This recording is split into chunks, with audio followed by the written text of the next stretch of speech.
Donald Levine was a toy industry executive in the early 1960s when the iconic action figure stormed playrooms across the country. Levine died of cancer late last week. He was 86. NPR's Elizabeth Blair has this appreciation. Donald Levine served in the Army during the Korean War. In an interview with video producer Chad Hembry, Levine said he made a vow to himself when he returned. Someday I'm going to do something to honor these military people who fight in the wars. Nobody wins a war, but they fight in the wars. And my attitude was, someday I'm going to do it. That day came when a man named Stanley Weston showed Levine his concept for a rugged-looking doll for boys. Levine and the founders of Hasbro were thrilled, especially since their rivals over at Mattel were winning the sales race with Barbie. Tom Engelhardt is the author of The End of Victory Culture. That's why you ended up with that phrase action figure. Nobody wanted to use the word doll. Nobody wanted to admit that. But he was something that you kind of dressed up. You put your weapon on him, you put his helmet on him, he had his little pup tent he could go in, so on and so forth. Donald Levine said he got the idea for the name while watching the movie The Story of G.I. Joe about war correspondent Ernie Pyle. He said the name had been licensed to a candy bar and a comic book, but not a toy. In 1964, G.I. Joe reportedly made Hasbro $7 million. The next year, $28 million. G.I. Joe, fighting man from head to toe, on the land, on the sea, in the air. G.I. Joe attack! But then the Vietnam War escalated. Vietnam, that anti-war movement, wiped him and a lot of other war stuff out of that world. Mothers stopped buying war toys. So Hasbro tried to make G.I. Joe seem less warlike by, for example, giving him a beard. But when sales didn't pick up, G.I. Joe was eventually furloughed in 1976. But then, 6 years later, he was relaunched to even greater success. In 2012, G.I. Joe was voted #1 in the top 20 toys that define childhood at the Children's Museum of Indianapolis. Donald Levine was extremely proud of his role bringing the plastic movable fighting man into the world. In the early 2000s, he started auctioning off some of the early prototypes in his private collection. A museum in Baltimore bought one for $200,000. He was, after all, the toy that made it okay for boys to play with dolls. Levine passed himself off as the creator of G.I. Joe rather than my father. I truly believe Don is the creator of G.I. Joe. Inspired by Stan, there's no doubt about it. But it never would have happened without the genius of Don Levine. In 1963, I ran around several New York Army and Navy stores and to the souvenir shop of the UN, looking for miniatures, looking for emblems from the various armed services, looking for insignias, looking for miniature flags. And I spent out of my pocket $52 to buy some samples. And then I spent countless hours looking through every page of the Encyclopedia Britannica, looking for toy ideas. And I came up with the fact that the military is magnificent as a theme, and it led to the development of G.I. Joe. It's an incredible achievement that 60 years earlier, when Stan Weston pitched to Don Levine, nobody could have predicted. But like the original Joe, Stan Weston also carried a scar for his entire life. My father decided to take the flat $100,000 buyout fee with no royalty. By my father's calculations, he would have went on to earn $30 or $40 million over the span of time that G.I. Joe was selling. You know, this is not a good story. I mean, it might be for you, but it wasn't. Stan Weston may not have received millions of dollars, but he did get something else he'd been after his whole life. What I've got, the satisfaction of when I eventually go bye-bye, which I hope isn't soon. The headline will say, the father of G.I. Joe has died. There's only one person that signed the contract with Hasbro, and you're talking to him. With the death of Stan Weston, only weeks after we recorded this phone interview, the last soldier of G.I. Joe's inception had fallen. My name is Don Levine, creator of G.I. Joe. My life growing up was very pleasant, although I was an only child. did a lot of sports in school, and my father was in the women's fashion business, very creative, so I was always interested in the creative world. My favorite toys growing up were craft kits, model kits, things like that. I remember, and this is interesting, that when I was a teenager, we lived in New York City, there was a store on Madison Avenue called the Soldier Shop, and it was a small store, and you could go into that place and you could buy a small die-cast military figure, or you could buy a whole world of them, and then they would paint them, create them. Very successful, and I always loved those figures, and that sort of put me in the feeling of military and the excitement of the military world. I became older, I was very interested in the Bible and what it said, and especially the Old Testament, even more than the New Testament, because as I say, I was at that particular point interested in the Word of God, good versus evil. As I got older, I went into the service and went overseas to Korea. I was drafted into the military and went in the invasion fleet in Korea at Incheon, and fought our way up to the 38th parallel, became a platoon sergeant, sergeant first class, and spent almost 2 years in combat in Korea. And you can see how the military at that time made a lot of sense to me. If you have seen any interviews with the young men and women who come back from the military right now, and they say to them, okay, you're through with the military, what would you like to do with your life? And invariably, they will say, I'd like to go back to my outfit and protect them and get them home. We had the same situation in Korea. It wasn't as big a war as it is now, but we had plenty of weapons of mass destruction, because if somebody shot a rifle at you, that was mass destruction. But the idea of getting home, where I protected certain people in the Army, Navy, Marine, and Air Corps, they did the same to me. And honestly feel I was blessed coming home and being home and be safe, because a lot of my buddies didn't. And that was the background of, I imagine, why G.I. Joe started. Before I went into the military, I had graduated college and I studied advertising, and I had my own advertising agency, a small agency in New York City. When I came back, I went back into the advertising business before I went into the toy business. And again, you can see the promotions and marketing and advertising, that whole background. But always in the back of my mind, honestly, was the idea that I'm very happy to be home. Heroes have brought me home.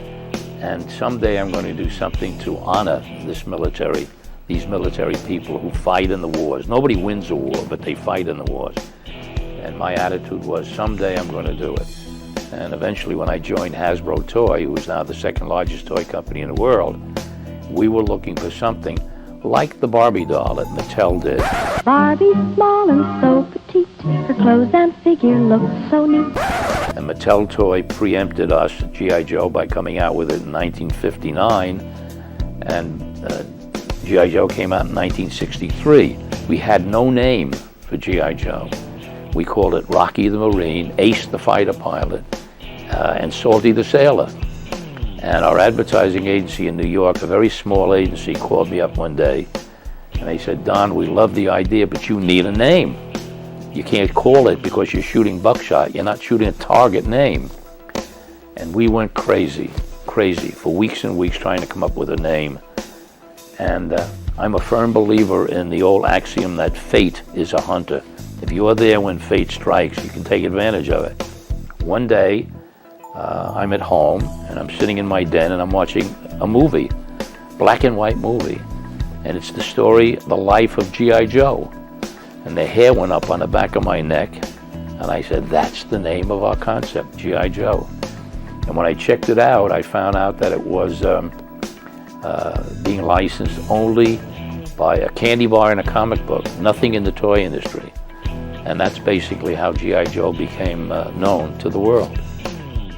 Born John Weinstein on March 9th of 1929 in Brooklyn, Jay Weston and his younger brother Stan lost their mother at a young age and were raised by their opera enthusiast father and jazz pianist stepmother. Stanley Weston later would become an inventor who created the iconic G.I. Joe action figure. Stanley Stan Weston was born April 1st of 1933 in Brooklyn, New York. The following is from thehuffpost.com, originally put online on October 12th of 2012. Jay Weston, Stan Weston's brother, is credited as a contributor for the article. The article reads, and I read it as Jay Weston. It all began when he graduated from NYU, also my alma mater, in 1954 with a BA in advertising and journalism. The newly married youngster was drafted into the Army and spent the next 2 years in Hawaii, returning to New York to join the training program at McCann Erickson Advertising. Being the entrepreneur he was, he started a mail order business called Quality House on the side, seeking quick results, and every lunch hour he would seek out quality mail order products for that business. It led him to an office on 57th Street where they were doing something called licensing, taking well-known properties and making logical tie-ins for them. You know, movies, personalities, athletes, TV shows, literally properties. And Stan fell in love with that business. In the 60s, he went to work in that business for a fellow named Alan Stone. In 6 months, he decided to go out on his own, and seeking a partner and working capital, he approached a guy he knew well, his older brother, who said yes and became a silent partner. He set up Weston Merchandising Corporation and began looking for properties to represent. Since I knew a lot of people in show business, we began with my publicity client, the Kingston Trio, and arranged for a clothing line that featured their bold striped shirts, and it was an instant success. Then he landed all the movie and television shows of the then mighty MGM Studios, including Dr. Kildare and The Man from U.N.C.L.E., followed by all of Universal Studios film and TV properties and their monster figures, Frankenstein, Dracula, the Wolfman, the Mummy, etc. In those days, apart from Disney, these studios didn't have their licensing departments, which has now become a mainstay of their total income. Stan became close to a man in California named Ruth Handler, who, with his wife Ruth, had begun Mattel Toys, then, as of now, the largest toy company in the world. Elliot took a liking to Stan and always gave him an hour when he was in town, inculcating him with one main maxim: sell him the razor first, then sell a lot of blades to go with it, a principle which had held Gillette in good stead for many years. Elliot and Ruth had done so with their Barbie doll, but the breakthrough occurred when Stan was in Chicago at the offices of the company, which published the 23-volume Encyclopedia Britannica, great books of the Western world, and many other such reference books. In a meeting there, he made a side reference to a PR fellow next to him that when he was growing up, he never could afford these volumes and loved reading them. He landed their licensing account, and 3 weeks later, a truck pulled up to his home in Long Island with boxes containing every book they published. A light went off in his head now that he was in the toy industry. In a way, he was always looking for new ideas for toys, and these books contained all of the ideas in the Western world. Stan began going through the encyclopedia page by page on weekends and holidays, and in so doing, he became enamored with the vast world of the military. It was actually a different, less critical world for them then. The Army, Navy, Marines, pilots, military academies of West Point and Annapolis, and the soldiers, sailors, vehicles, and equipment all began germinating in his mind. At the annual Toy Fair of '63, Stan ran into a guy named Don Levine, who was VP of the product development for a toy company out of Providence, Rhode Island called Hasenfield Brothers. As everyone in the toy business does, Don said to him, "What's new?" And my brother told Don he was going into product development. Don said to give him a call if he had anything for them, and a week later Don came into Stan's New York offices to discuss new ideas. Before that meeting,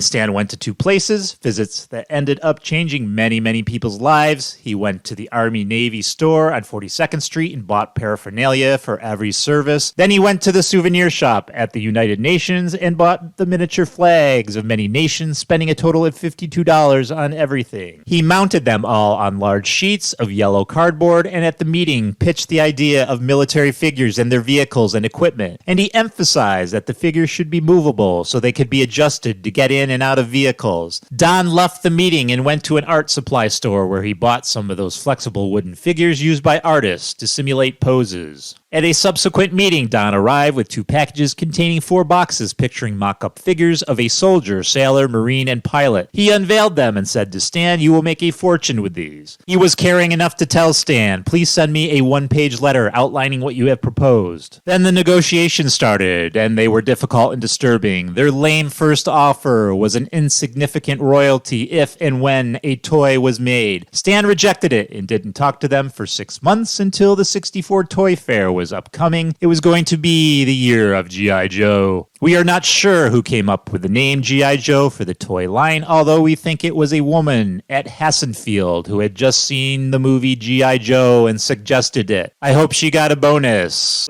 We had no name for G.I. Joe. We called it Rocky the Marine, Ace the Fighter Pilot, and Salty the Sailor.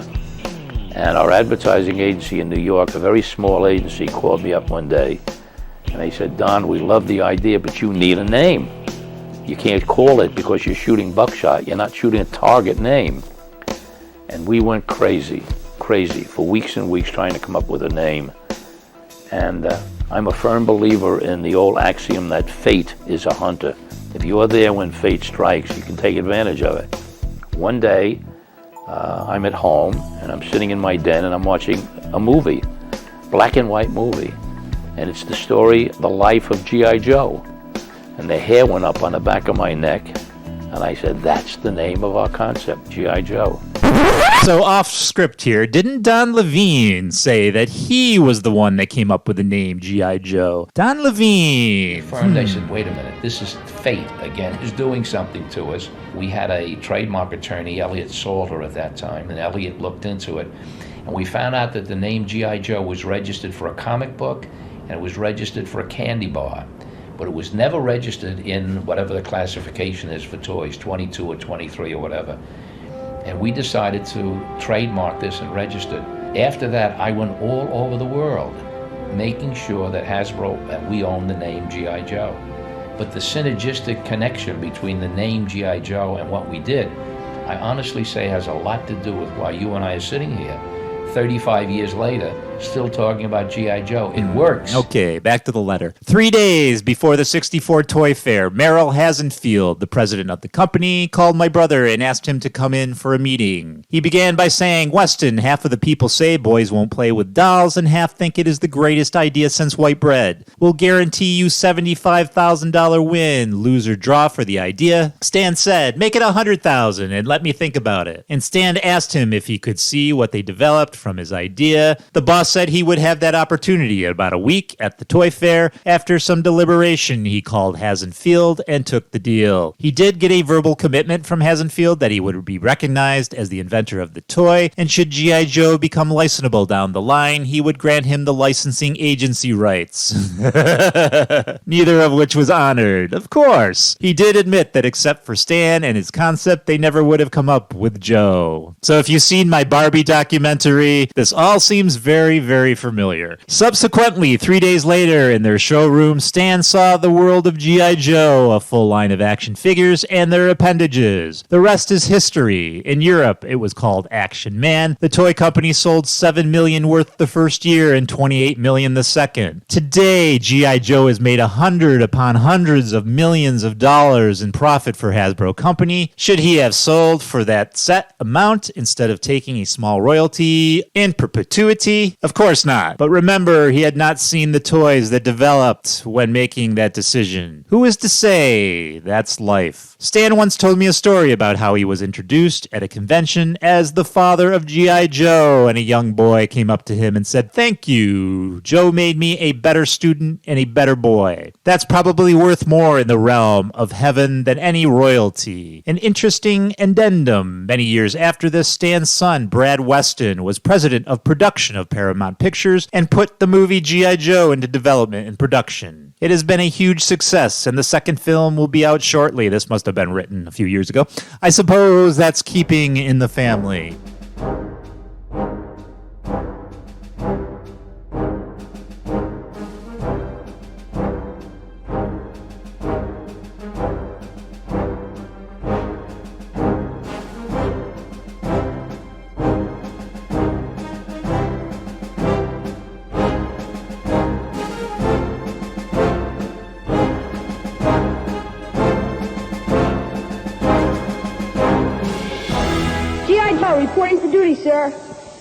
Since the beginning of time, children have always played soldier. With wooden swords, broomstick rifles, with cast lead soldiers, with plastic miniatures. But none of these had the ring of authenticity. None of these gave a boy the feeling that he was playing real soldier. Give a boy an Army field manual, and his fanciful imagination will carve reality out of thin air. To make a boy's dream come true, Hasbro is proud to present G.I. Joe, America's movable fighting man. The most realistic soldier anyone has ever seen. Imagine, G.I. Joe stands almost a foot tall. A soldier big enough to really play with. But look, G.I. Joe doesn't just stand. He kneels. He lifts his arms to fire a rifle. He can charge, or he can sit down and rest. He can throw a grenade or crouch in a foxhole. He can perform every action of a soldier because Hasbro's G.I. Joe has 21 movable parts. His head turns. His arms move. He bends his elbow. His wrists move. He can turn from left to right. He can move his legs. He can bend his knees. He can even turn his feet. 21 movable parts. G.I. Joe brings a new kind of action realism to playing soldier. Look at his face. Not just an artist's fancy. This is the face of G.I. Joe. Carefully designed from composite photographs of 20 Medal of Honor winners. What about his uniforms? They're just uniforms. Just the regulation uniforms. Just the authentic uniforms that the Quartermaster Corps designs for the real-life G.I. Joe. Fatigue uniforms, battle dress, MP uniforms. Whatever the action, the real uniform. But wait, we're getting ahead of our story. Take a look at G.I. Joe's battle gear. A new kind of action realism in plain soldier. All of his gear, from canteen and mess kit to .30 caliber machine gun, from entrenching tools and field pack to communication equipment, is all regulation gear, designed from official Army and Navy blueprints, and each piece of gear scaled to size so that it fits. The canteen cover fits over the canteen. The canteen clips onto the cartridge belt, and the cartridge belt fits over the uniform. This is G.I. Joe Action Soldier. Here is the basic package, and an exciting package it is with beautiful four-color action illustrations. But Hasbro gives to the boys of America more than just a sensational new kind of soldier. Hasbro introduces a whole new concept in playing soldier. To go with G.I. Joe Action Soldier, there is box after box of regulation military gear, different kinds of uniforms, all sorts of battle equipment, authentic G.I. Joe material with everything from combat to bivouac, from MP to command post, helmets, rifles, tents, flags, sandbags, machine guns, everything carefully reproduced down to the last detail. But this is just the beginning. In this giant new concept, Hasbro brings to the youth of America not only G.I. Joe Action Soldier, but also G.I. Joe Action Marine, G.I. Joe Action Sailor, and G.I. Joe Action Pilot. 4 G.I. Joes, 4 different services. This is G.I. Joe Action Marine, uniformed in camouflage fatigues with all sorts of exciting marine equipment.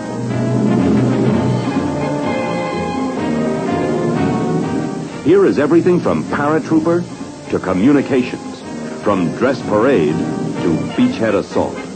Parachute packs, carbines, flamethrowers, camouflaged communication gear, helmets, and flags. G.I. Joe Action Marine brings a new kind of action realism to playing soldier. To go with G.I. Joe Action Sailor, there are these exciting Navy packages. Equipment for sea rescue, for frogman, for Navy attack, and U.S. Navy shore patrol. Children will be fascinated by the detail in the regulation equipment. Life preservers, scuba suits, scuba tanks, swim fins, complete shore patrol gear. G.I. Joe Action Sailor brings a new kind of action realism to playing soldier. To go with G.I. Joe Action Pilot, there are thrilling sets of Air Force equipment. Everything from scramble to survival, and of course, dress uniforms. High-altitude helmets, flight suits, pad and clipboard, air vests, flare guns, all the gear necessary so that G.I. Joe Action Pilot can bring a new kind of action realism to playing soldier. G.I. Joe, a concept so big it requires dozens of different packages, ranging in retail price from $1 to $5.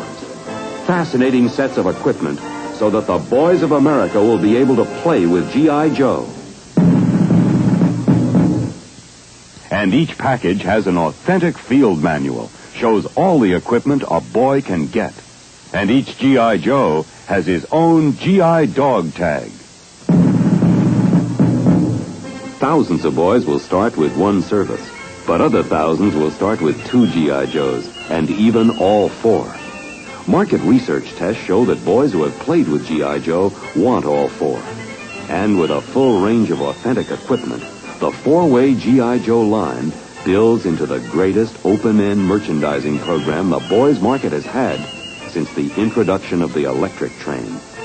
G.I. Joe cannot live his service life and fight his playroom battles without the full range of equipment which is built into all 4 categories and sold in beautiful and dramatic packages. And to promote this revolutionary concept, Hasbro will use the most strategic advertising campaign ever put behind a toy. A campaign planned not only to reach every boy in America, but every adult. Plans call for giant advertising and mammoth publicity. Advertising strategy that will use television as though this were truly a battle for the consumer's dollar. On the right flank, G.I. Joe on network television. On the left flank, G.I. Joe on spot television in your market. And right up the center, a G.I. Joe print campaign in comics, in newspapers, in magazines. Total advertising strategy. Exciting television commercials.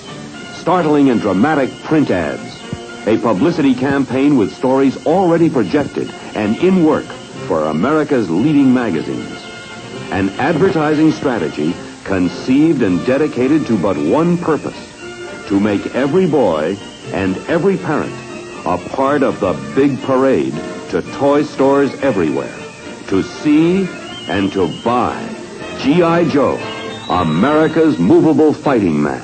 Hut, 2, 3, 4. Hut, 2, 3, 4. On the land.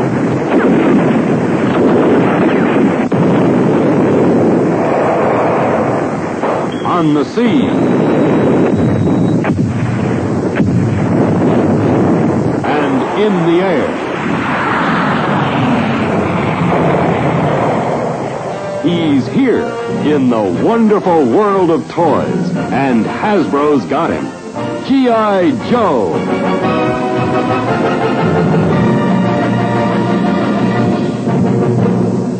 The origins of the term GI have been debated, but during World War I, U.S. soldiers were referred to as GIs. Cartoonist and draftee Dave Breger is credited with adding the Joe in his 1942 cartoon strip, G.I. Joe, in Yank, the Army Weekly during World War II. Irving David Breger was an American cartoonist best known for creating the comic strip Private Breger, which was later retitled G.I. Joe, not related to the action figure and franchise of the same name. He was born on July 15th of 1908 in Chicago, Illinois, and passed away on January 16th of 1970. Breger's Private Breger strip focused on the humorous aspects of military life and was immensely popular during World War II. His keen observations and witty portrayal of Army life resonated with both soldiers and civilians. The strip often featured the mishaps, challenges, and everyday experiences faced by soldiers in the armed forces. Private Breger was renamed G.I. Joe in 1942 due to the rise of the action figure and the potential confusion with the character's name. Breger continued drawing the strip until the mid-1970s, and his work remains influential in the realm of comic strips and military-themed cartoons. Ziff Davis was a prominent publisher in the mid-20th century that produced a variety of comic books, among other publications. They were known for their science fiction, horror, and adventure comics during the golden age of comic books. Ziff Davis entered the comic book industry in the late 1940s and published titles like G.I. Joe, which was not related to the later action figure line, but featured war stories and adventures. They also had other comic book series like Space Busters, Gangbusters, Space Patrol, This Magazine is Haunted, and Mr. Mystery. However, Ziff Davis' foray into comic book publishing was relatively short-lived. They faced financial difficulties and tough competition in the comic book market. By the mid-1950s, Ziff Davis ceased publishing comics due to declining sales and the Comics Code Authority influence on content restrictions in the industry. While their comic book division didn't endure, Ziff Davis continued its operation in other media and publishing ventures, evolving into a well-known company focusing on technology, gaming, and lifestyle publications in later years. In 1964 and 65, DC Comics released 2 issues of Showcase number 53 and 54 titled G.I. Joe, which took place during World War II. Stories written by Robert Knifer, I think, and Bob Haney, featuring artwork of Joe Kubert, Russ Heath, Irving Novick, Ross Andrew, and Mike Esposito. In 1967, Hasbro released a single small comic book with its action figures titled America's Movable Fighting Man, produced by Custom Comics Incorporated, an imprint of American Comic Group, featuring illustrations by Kurt Schaffenberger. In 1969, issues of a larger format comic with more elaborate stories were released with toys as The Adventures of G.I. Joe. We'll cover more about the comics in future videos.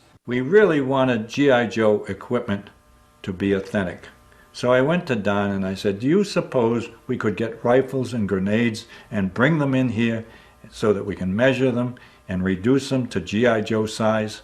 He said, why not? I'll get Jerry on the ball right away. The first place I decided to go to was the Armory of the Mounted Command, the National Guard Armory. The commander of that was the Adjutant General of the state of Rhode Island, Leonard Holland. Wherever I went, I had to concoct some stories about why I wanted what I wanted. And I went to General Holland. I told him that we were thinking of coming out with a line of backyard toys for kids to play soldier. And gee, what a great idea. I said, yeah, but General, I need weapons. I want an M1 rifle, I want a carbine, I want a 30 caliber machine gun, a 50 caliber machine gun, and a BAR. And he just sat there looking at me. And he had a hell of a sense of humor. And he said, who are you going to declare war on? I said, we're going to take over Central Falls. But he said, he called in his assistant, at that time Captain Nick Anicelli, and he said, give him what he needs. Drove back to Central Falls, and one by one brought the stuff upstairs and had to walk through the main office to get to the steps to go up to our offices. And everybody's looking, what is he doing with these weapons? Big weapons through the corridors, weaving their way through the secretaries and everything up to our stairs and climbing up the stairs. All these young women, eyes as big as saucers.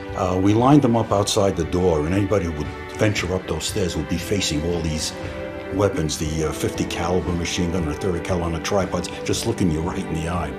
And that was our starting point. Some equipment couldn't be found, so I went to Jerry Einhorn and said, hey Jerry, we need blueprints if you can't find the actual item. Blueprints? Who is going to give me the blueprints? I called General Holland again, and I told him what I really needed. And he said, the Springfield Armory in Springfield, Massachusetts, has all the blueprints to all the small arms in the U.S. arsenal. And that was a little tougher. Where am I going to get the uniforms? I called all different Army Navy stores. I called several in New York City, in Boston, and one of the guys in Boston said to me, there is a warehouse on the Chelsea waterfront where this man has a warehouse full of war surplus, everything you can think of. I said, what does he use it for? He said, he's shipping it to South America. Seemed like every month down in South America at that time in the 60s, there was a revolution in a different country, and this guy was just supplying the stuff. He told me where it was, and I walk in, and I see, as far as the eye can see, mounds of uniforms and weapons and parts and everything. And all of a sudden, from my left, a little guy walks over and says, can I help you? In a voice just like that. And I said, yeah, I need some of this stuff. He said, what for? So here again, I had to think fast, and I said, well, I represent the University of Rhode Island, and we're adding to our museum. We're adding a wing dedicated to World War II. And we need actual things to put on display. He says, take what you want. When I first got those initial weapons, the M1, the carbine, the machine guns, we were supposed to have them for a week or two, but we had them for about 4 weeks. And General Holland called Merrill Hassenfeld one day and said, Merrill, the Inspector General is coming from Washington for an inspection of my command. Are you going to give me back the weapons, or should I send them to your place to inspect them? When the metal model was turned over to Huey, it did not have a head. It just had the neck with the ribs in it where a head could be snapped on. Walter Hansen had tried a head, but it wasn't accepted by Don. So when they would bring me these faces, and I'd look at them, and I guess it was wrong. I was predetermined to do something that was a general kind of all-American G.I. Joe. I never saw that. And one day, again, I believe it was Sam Spears, said to me that someplace up in Massachusetts, near us in New England, was a very famous sculptor. I called up Phil Krakowski and wondered if he'd meet with me. He did busts of Jack Kennedy, Curtis LeMay, J. Edgar Hoover. He was certainly a quality sculptor. I think if you conveyed to him what we're looking for, he would be able to do this. Phil told us that it would be done within the week in what we call plastiline, rough modeling. So in about a week, Phil showed up at the plant and showed me what he had. It looked good, but of course Don would be the final answer on it. And he wasn't putting up with any nonsense, and the attitude was, this is the head, if you don't like it, there's the door. When Sam came back from picking up the head from Phil Krakowski, and he had it on his desk, it was like he was holding the Holy Grail. I mean, he was just awestruck. So this is the Philip Krakowski exhibit. Phil Krakowski is an Attleboro native. He graduated from high school in Attleboro, went to Rhode Island School of Design. He created sculptures. Unfortunately, he never got a chance to graduate. His parents needed his help. So he came back to the farm, 1 year short of graduation, continued to do his artwork and his sculpting, and it was a very successful life for him. He did busts and medallions. Did you know he even designed the G.I. Joe for Hasbro toys? He was a very prolific producer. And we're lucky enough, his whole workshop that was on the farm in the barn went on auction and was bought and donated anonymously to the Attleboro Area Industrial Museum. So now you can see how he worked. So when you come to the museum, you come to the Phil Krakowski exhibit, you might think, how does a sculptor work? And what you see here in our exhibit is his actual workshop. He left school early, Rhode Island School of Design, after 3 years. He moved his whole workshop back to his farm with his parents, helping them out. And what you see in the exhibit here are the plastic molds, the metal pieces, the rough scraps, and some finished products of what he did and how he created. As he said, I didn't need a diploma. He says, I needed talent. When you look at his work, you can see he had the talent. This year marks the 50th anniversary of the famous G.I. Joe doll. Many area residents are aware that the Hasbro company in nearby Pawtucket manufactured the doll, but are unaware that the doll's original designer was an Attleboro resident. Philip Krakowski was a renowned sculptor from Attleboro and was hired as an independent contractor to design the first doll. The Industrial Museum is currently hosting an exhibit about Krakowski and his work as a sculptor. George Shelton of the Attleboro Area Industrial Museum highlighted some of the important Attleboro connections to the iconic brand. Hello, I'm George Shelton, the director of the Attleboro Area Industrial Museum at 42 Union Street in Attleboro. Now, this year is the 100-year anniversary of the founding of the city of Attleboro, but another iconic anniversary is that of the 50-year anniversary of the G.I. Joe doll. This has been covered on national TV and recently in the Sun Chronicle, an article on the creation of the G.I. Joe doll, but they seem to have missed one of the important Attleboro connections to this iconic toy. Now, the G.I. Joe doll was originally a 12-inch action figure that was created by the Hasbro Company. Well, in 1963, the Hasbro Toy Company, based in Pawtucket, Rhode Island, decided to develop this 12-inch tall, posable military figure to be called G.I. Joe. Since the figure was aimed at young boys, it couldn't be called a doll, so the term action figure was created. The original Joe was even given a scar on his face to make sure that he wasn't mistaken for a doll. To create the features of the original prototype, Hasbro turned to noted artist and sculptor Philip Krakowski of Attleboro. Mr. Krakowski was not a Hasbro employee. He was hired as a private contractor and reportedly was paid the princely sum of $600 to design G.I. Joe. In retrospect, if he had asked for 1 cent for every G.I. Joe doll sold, he would have made his fortune. Philip Krakowski worked out of his studio located at the family home and former dairy farm on Lindsay Street in Attleboro. He was a sculptor of some note. His body of work included a bust of noted explorer Lowell Thomas, FBI Director J. Edgar Hoover, and General Curtis LeMay. He also designed the Dag Hammarskjöld Medal for the United Nations. He created many figures in resin and metal, including one that was commissioned by Lady Bird Johnson as a birthday gift for President Lyndon Johnson. He created many figures of everyday people, of golfers and sports figures. He had a large collection of Western-themed figures, both in resin and in metal. We have the original Lowell Thomas bust, which is a full-size bronze bust of this famous explorer. Lowell Thomas, by the way, was an explorer who did a lot of explorations in the Arctic as well as in the Amazon. He was honored by the Explorers Club in New York, and this bust was created for that occasion.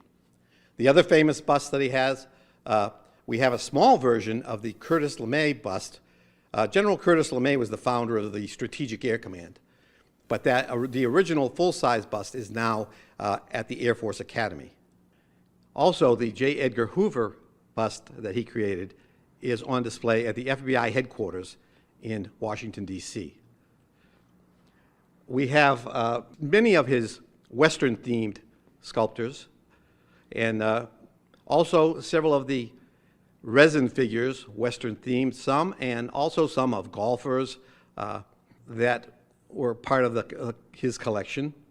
We have a number of artifacts from his actual studio, which was, again, located at his family's dairy farm. And these items are, when you see them, you realize that Mr. Krakowski was very low-tech, but very high skill. So he did not have a great deal of high-tech type of equipment, but he had wonderful skill, and you can see it reflected in the pieces of his that we have. With such a solid body of artistic work, it seems rather ironic that he was best known as the creator of G.I. Joe. In 2003, the original hand-sculpted prototype G.I. Joe doll, action figure, was offered for sale at auction for an estimated $600,000. Mr. Krakowski died in 1996, and he was unmarried, and so a great deal of his collection was auctioned off. And There are still collectors of Krakowski's, and you can find his works on eBay, for example.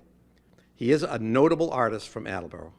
Some said that the 1964 G.I. Joe head resembles John F. Kennedy. The original sculptor for G.I. Joe, Philip Kransowski, said this may have happened subconsciously because he had done the Kennedy medal in 1961. Kransowski said the head was based on a variety of people he had known throughout his life. Although Hasbro may have taken pictures of this man, there is no indication anywhere that Krankowski used those pictures for his sculpt. There was a gentleman at that time who was vice president of Hasbro named Bill Pressman, who had traveled extensively in the toy business. And he said to Merrill Hassenfeld, Don and I will go overseas together and we will seek out suppliers to make this. And we had a lot of hand samples and a lot of stuff that our product development department gave us. And we went to Japan and we worked with a company named Sanye. In Japanese, Ichi ni San, San is 3. And Sanye were 3 partners that ran this particular manufacturing company. A lot of it was done in the island of Kyushu. And I remember stories of my brother coming back from the Far East telling me of all of the trials and the tribulations. And Sanye would go out into small fishing villages around Japan, around Tokyo, and give out G.I. Joe's uniforms to be made. The mayor of most of these towns would ride a bicycle, and he would go collecting the clothing from these women who may have been nursing their kids in their houses. And I would go into these towns, and it was like Bawana Don was coming into the town. Everybody was putting together the clothing. And then they actually moved down the sourcing of it to Hong Kong, to HKI, Hong Kong Industrial. I met with some lawyers there in Hong Kong called solicitors, and I said at that time I'd like to trademark and copyright G.I. Joe. And they looked at this and they said, Mr. Levine, you can't own and copyright the human body. I said, I want to own this body. And they said, we all own our own bodies. You can't own the human body. But what we would recommend is that you do something sort of special for G.I. Joe. If you could figure out something special, then we know whoever goes and makes it or knocks it off, we can stop them. And I thought about it right then in the office, and I said, let's put a scar on his face. Anything I could do to not make it look like a doll, I was happy. Because he was going to have a real grenade and a gun, that was going to help too. But a scar, he'd been through battle. And I threw that out at that meeting. But we didn't hear from that in a long time.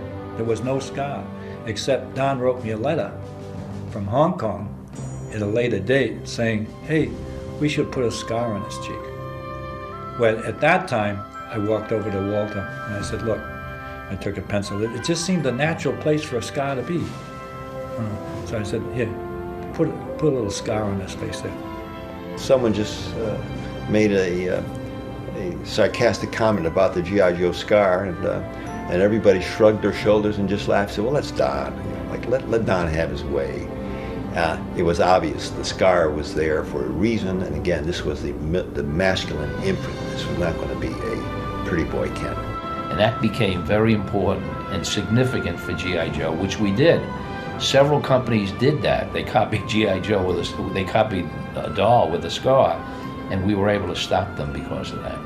One of the things I was definitely so sure of was the packaging and how we would present it to the world. I wanted packaging people that would just give this Army, Navy, Marine, and Air Corps enthusiasm and excitement. And I have to give credit, I believe it was to a fellow named George Barton, who has since passed away, who was in charge of our art department.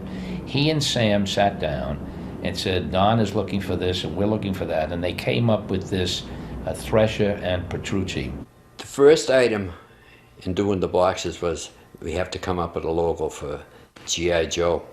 Harold and I worked on probably at least a dozen different logos. It was the final one now that you see now on the boxes, which actually was our main choice. Everybody said, well, we got to make it a little more, unusual, and it was almost like everybody said, let's put one of the G.I. Joe heads on top of the eye. Every branch of the service has their own little head on top, and it makes a nice logo. This whole project took about 75 different packages which had to be ready in time for the toy fair. There were so many illustrations that had to be done. So we had a friend, George Eisenberg, and we called him in to help us do the illustrations. This rang a bell because it has revived my memories of an exciting period of my life aboard a combat destroyer during World War II. And I had so much experience in this regards, I was quite excited about getting involved with this whole new project. When doing the illustrations, they had to be authentic. So this meant we had to get authentic uniforms. We tried to think in terms of what kind of a person is G.I. Joe? Is he a person? No. He was America, the American conscience. He was the Army, Navy, Air Force. He was everything. We had to find some way of identifying everybody under one name. Now we had to have models, so we'd have, different people pose in the positions we wanted with the uniforms. I found this pilot in dress and asked him if he would pose, and sure enough, he was very obliging. Got him standing up, sitting down, running, doing everything possible to fill that little slotted area that was given to me. This became more fun than doing the illustrations sometimes, because I did a lot of the posing myself. But there were a lot of models that some of these people, they thought this was the greatest thing when they saw these toys, and they knew that they posed for the pictures.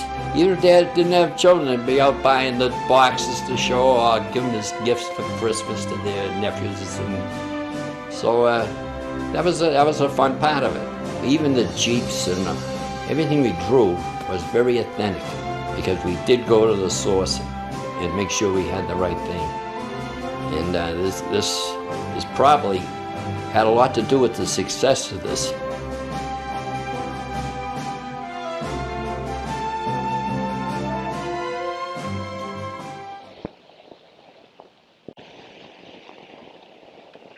My dad was Herbert Randall Dietz. He was born April 26, 1920. He was heavy into educational films, commercials, both producing, directing, and shooting them. And my dad was the person who had the account from Hasbro in doing the G.I. Joe commercials and the birth of G.I. Joe. My father was in the 9th Infantry. He got shipped over to Europe. He was in Battle of the Bulge, D-Day, and the invasion of Normandy. And he was a demolition expert back then. Well, Mom didn't want to be left behind, and she said her attitude was that she's going to straighten out the war. So she decided when my dad got drafted, she would enlist. And she enlisted into the WACs. Funny story was she didn't like her commanding officer, and the only way she could get out of it was to join the military police. So here I am with parents with attitude. One that's a demolition expert and the other that carried a billy club. They made me the person I am today. He worked for a gentleman called Bill Gans, and that was in New York City. But prior to the war, Dad went to NYU, and I don't know if he was studying film then or something like that, but it may have been Dad's first job. And then he also took pictures when he was in the service, but not from a professional point of view, like a photographer or anything like that. He would just snap pictures, and he loved what he was doing. So I guess that's how he got his start. I saw his commercials on TV. I knew he was into advertising and a whole bunch of things. And I went with Dad on a couple of shoots of the G.I. Joe making of him, or birth of him, if you want to call it that. I think the invite came from him. Would you like to see what we're doing? I said, sure. And I wanted to really get an idea of what my dad did, because I really didn't know. I mean, I heard about stuff that he did, like for the American Red Cross back in the 50s, and he did a film called Teaching Johnny How to Swim, and he used to have an account with Mack Trucks and Calvert Distilleries and a whole bunch of other things, so I was curious. Prior to the G.I. Joe commercials, or at some point in time, I couldn't understand why Dad was so interested in commercials, because I thought they were a waste of time. You know, get back to the show, let's watch it, never mind these interruptions. And then I realized that was his part of life, advertising and getting the word out in many things. So I changed my attitude. They did it in New York because at the time Dad was working for James Love Productions. And I believe in the back office they had like a studio, so it was shot there. And many other places I'm not exactly sure of, but they created the sand and everything else that he was on, and you know, the scenery and everything too. I just went because I was a VIP. I was my dad's daughter. The other ones where they had the kids playing with the toys, I did see a couple of those, and I almost felt slighted because my dad didn't ask me to partake. What can I tell you? Oh, well. I think that's discrimination for back then. Throughout my dad's career, he got many awards, a few of which were the Christie Awards, and I'm not familiar what the film industry has for awards, but he did get a whole bunch of them, and I don't think my dad was really a guy that looked for praise.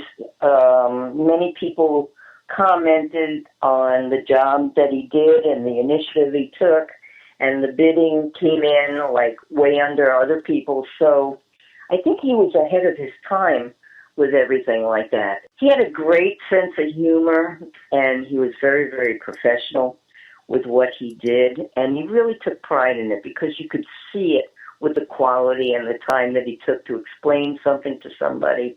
And if he was with the cameraman and he said, no, I don't like that shot, we got to redo it, and would explain why. So he was also a great educator as well as everything else.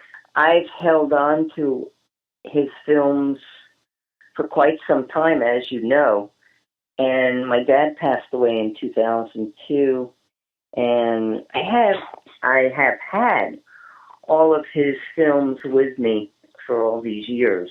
There was something deep inside me that said, don't get rid of them. The time will come when you run across somebody who's going to have an interest in G.I. Joe. I just knew deep in my heart that they were not meant to be thrown away. You know, some things are meant to be shared, and G.I. Joe legacy, I believe, is meant to be kept alive and not dead. There are so many toys that have, you know, gone along the wayside because either they didn't make it as a toy, or maybe the advertising could have been off. But when I actually saw the quality of work my dad did, the time, the devotion, the love that he put into it, they were meant to be shared. I mean, I got my time of sharing and living with it, and it's just time for it to come back. That's all. So I know he would be very honored and very, very touched that it is, and probably very happy that I never got rid of it. It's really been an honor trying to go back in the history of G.I. Joe and the archives of what my father did to be able to bring it forward, because as I bring it forward, I'm reliving it back as a kid. So guess what? However old I was then, I am now. My dad was my idol. So was my mom. And I think looking back at that, you know, I was very, very lucky to have the parents I had. Even though we fought at times and everything like that, they taught me far more with respect and who I could be than I could have learned in books. And I'm just grateful for the family that I had. Unveiled on February 2nd at Toy Fair 1964 in New York City, Hasbro's G.I. Joe product line had a World War II military theme, which covered all 4 services of the United States military. Hasbro was offering up the G.I. Joe Action Soldier, Action Sailor, Action Marine, and Action Pilot. Each figure was 12 inches tall, and each product line came with a vast amount of accurately reproduced and scale-to-size uniforms and equipment that will be sold separately on accessory cards. While initial sales were modest, most toy stores across America had sold out their entire G.I. Joe stock by Christmas 1964, and the year 1965 went on to see sales of G.I. Joe figures soar even higher. Don Levine's ideas steamrolled across homes throughout the country and evolved into a true phenomenon. Every young boy across America wanted a G.I. Joe and all the equipment necessary to turn his backyard battles into a reality. Ready to help. Capsule sighted. Prepare to pick up. Suddenly the capsule fills with water and sinks. G.I. Joe sailors in deep-sea diver suits are going to the rescue.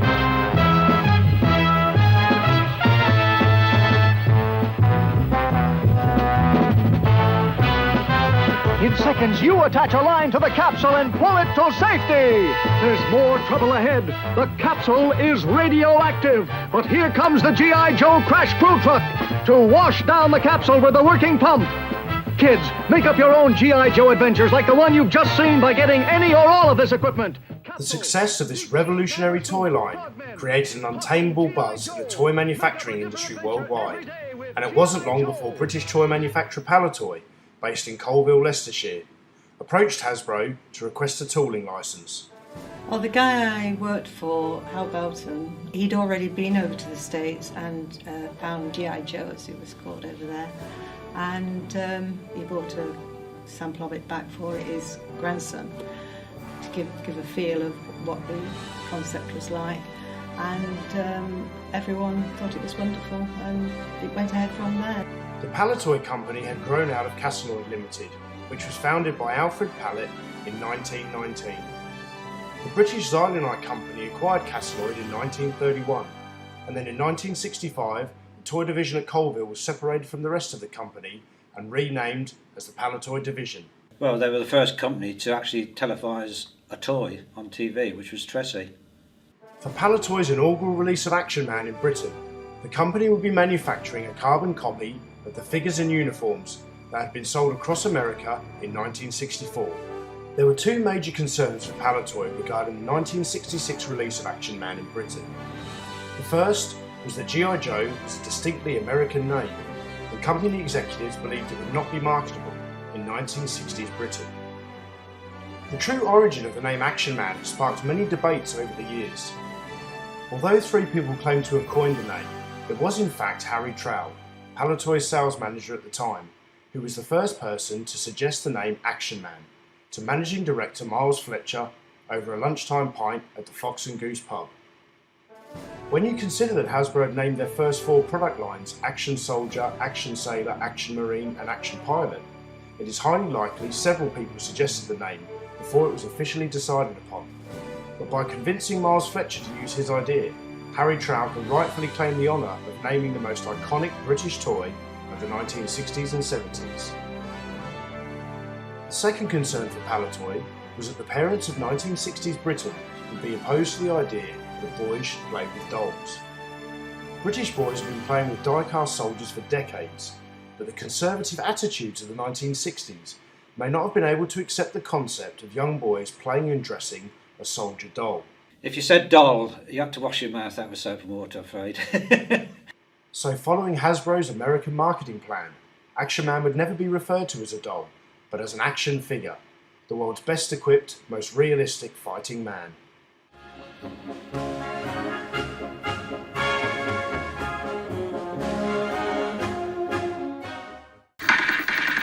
Action Man is here! Sound action stations and move your Action Man into any one of 1,000 exciting battle positions. Equip him from 50 perfectly scaled kits. Action Man has by far the biggest range of equipment for action on land, at sea, and in the air. Sound action stations for your Action Man today. Action Man is here! The original 1966 Action Man figure was produced with 21 movable parts, and each figure came with painted hair, available in 4 different colours: black, brown, auburn and blonde. Each Action Man also had a battle scar on his right cheek. This feature gave Action Man a distinctive look, and it allowed the original Hasbro designers to trademark the figure. 3 different box figures were available in 1966: the Action Soldier, Action Sailor and Action Pilot. Each box figure came complete with an accurately reproduced and scaled to size uniform, which included combat fatigues and dog tag, boots and headdress. Crucially though, none of these basic figures came with any equipment. The Action Man product line was sold along the Gillette principle, whereby once a consumer had purchased the razor, or in this case the Action Man figure, they would then need to purchase the blades. And instead of blades, Palitoy was offering a wide range of authentic weapons and equipment, accurate to the last detail. Rifles, grenades, machine guns, bazookas, canteens, field packs and entrenching tools were all at Action Man's disposal. The Action Soldier line was the most diverse, with 10 tray sets and 22 card sets released in the first year.